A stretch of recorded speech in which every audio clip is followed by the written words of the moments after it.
কুরআন মধুর বাণী আমি যখনই শুনি আমার মন ভরে যায়।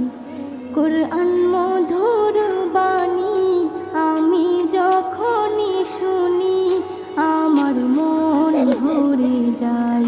শোনো মুমিন মুসলমান, পড়ে দেখো না কুরআন, কত শান্তি পাওয়া যায়। কুরআন মধুর